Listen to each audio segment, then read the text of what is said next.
Hey guys, so Jacob the Prepper's Bunker Outdoors, etc. whatever.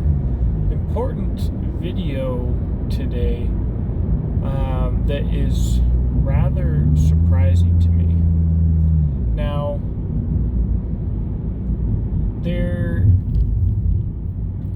we talk about being lied to a lot, and the reality of politics that the average person doesn't see.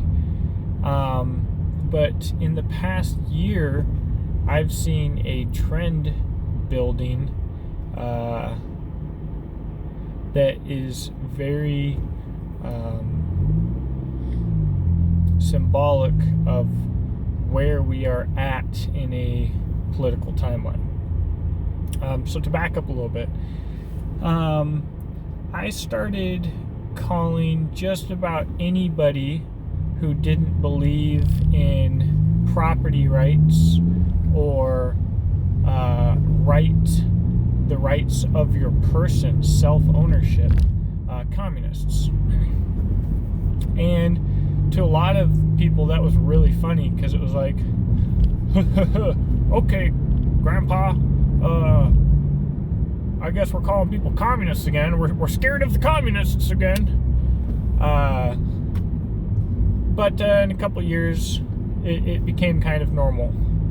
And it's a fairly common thing now. Herein lies the problem.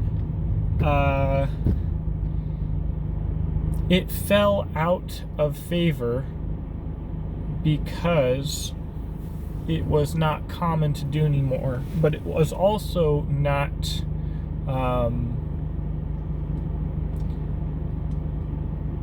approved.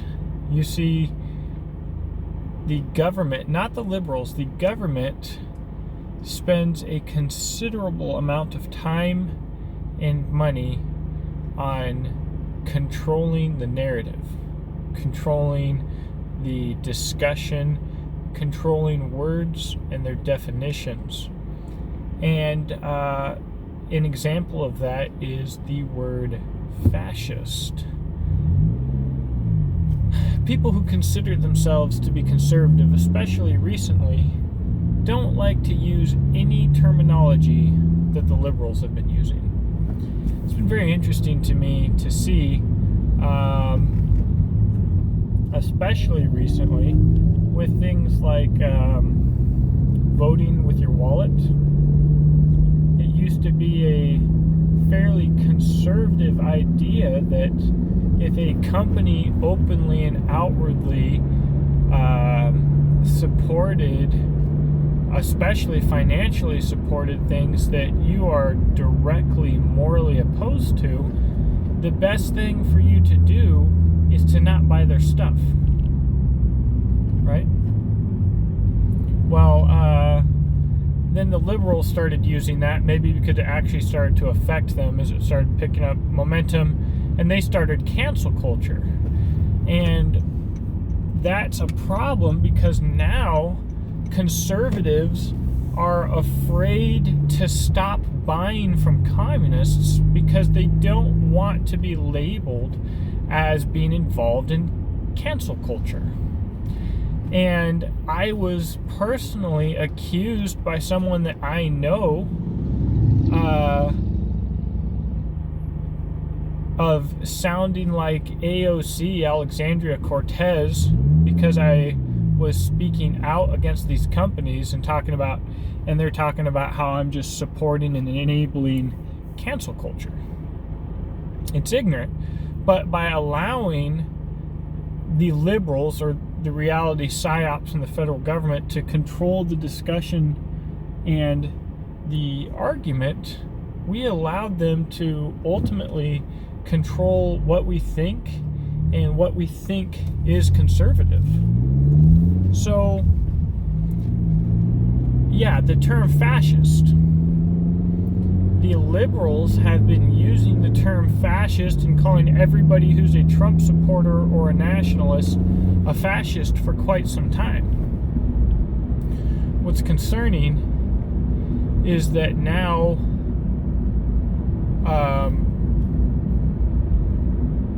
the fascists are actually coming out.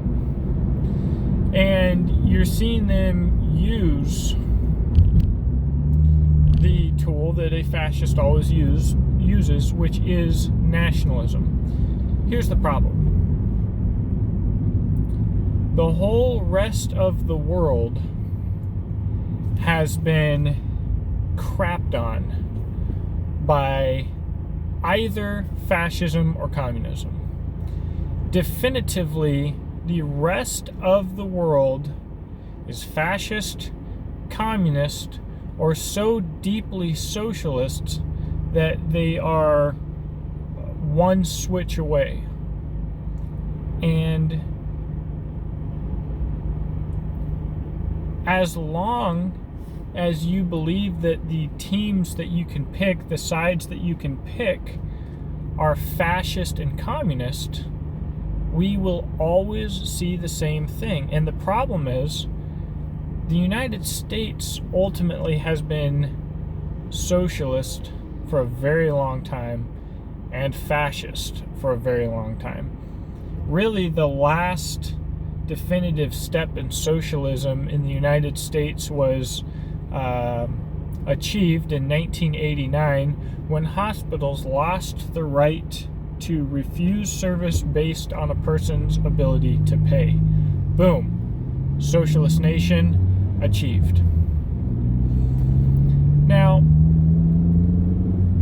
when it became fascist is more difficult to define. However, a fascist nation essentially controls all of the major corporations and all of the industry through taxation and regulation to the point that they essentially own the industry and business. Fascism simply becomes communism when the government goes from basically owning businesses and the industry to outwardly, openly owning them. Boom. Switch is flipped. Communism. The issue is, as long as nobody actually defines communism and fascism by anything that historically makes sense, nobody thinks that they're communist or fascist. The other issue is, as we continue to grow closer to communism and fascism, which are just different flavors of statism, we lose individual liberty. We have a constitutional republic, a republic that is restricted in its powers by the Constitution so that it can grow without infringing on individual liberty. The problem is, the only thing that gives value to the Constitution is the Second Amendment. Every contract gets its strength through force. When you make a contract with a bank, the reason that it's binding is if you don't pay, they will use their power to take what you have by force. Your end of the contract is enforced by the fact that if they don't hold up their end of the contract, you can get a lawyer and sue them and potentially keep your stuff, get your stuff back, or make a whole bunch of money. The bank doesn't want to lose money. That's the power struggle there. The Constitution's power comes from the fact that the people should ultimately want to defend the Constitution and defend their own liberty. So if politicians overstep the Constitution, according to the Second Amendment, it is your obligation to shoot them in the face. That's how that contract is binding. That is where the contract's power comes from. It's the elephant in the room because ultimately, if the population is not willing to use the Second Amendment, then the Second Amendment has no fangs. How do you create an entire population of people that are ignorant of history, ignorant of how their own government works, ignorant of the value of their liberty? Oh, you take over the education system. So let's all send our children to be educated by the enemy and then act like our problems were caused by politicians. That's really smart, guys. Anyways, so for years we've been hearing the liberals call anyone who is a conservative a fascist. I can't tell you how many times I've been called a fascist. Bazillions. I used to be nationalist. Earth first, that's great. Frickin' America first, right? The problem is you can't be a nationalist and a Christian. Sorry, sucks, but you can't. You can have one master. And so if you have to pay your taxes, your property tax, whatever it is, and if you don't, they kill you, you don't own your stuff and you are owned by your government. Your government is your master. Can't have two masters, guys. Sorry. And you are owned by the government. You can't be owned by the government. You can't be owned by anybody.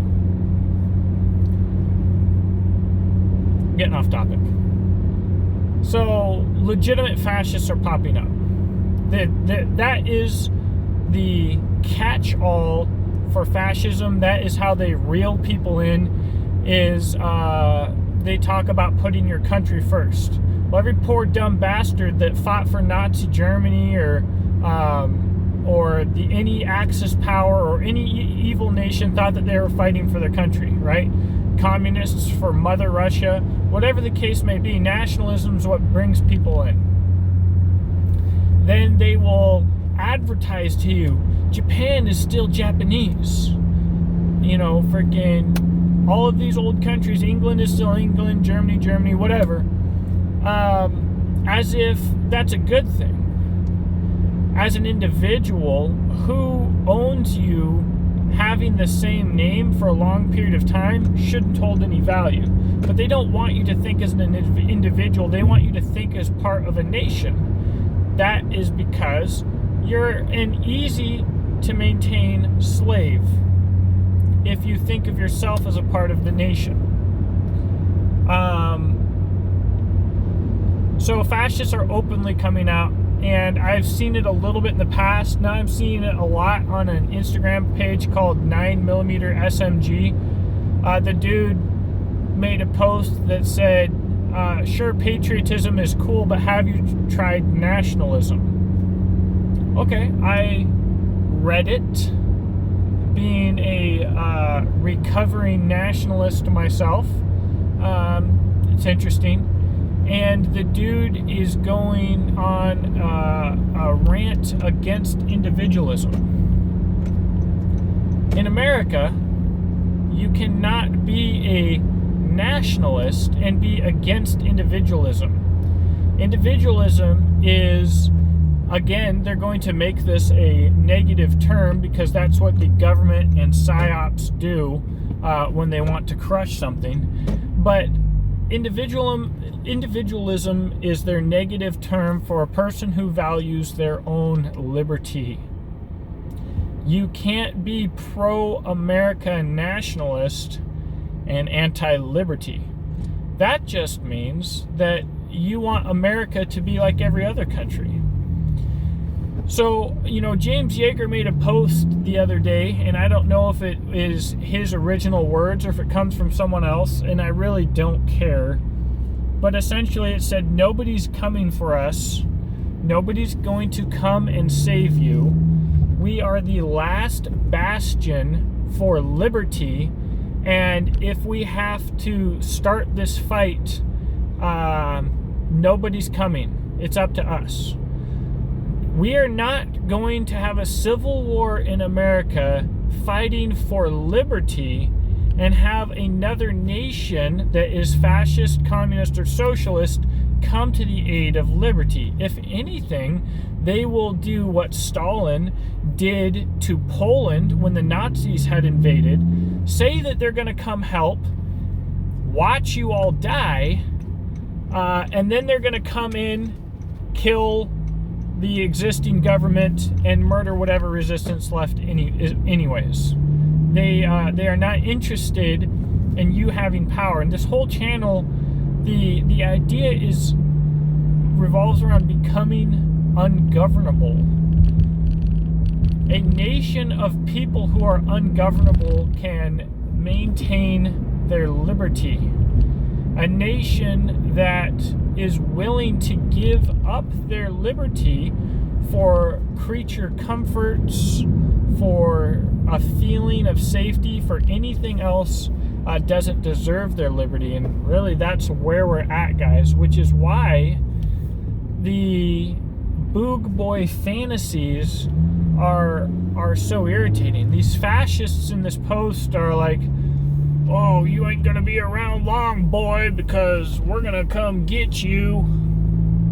And what's dangerous about fascists, by the way, as a conservative, is that a lot of the things that they say are easy to agree with.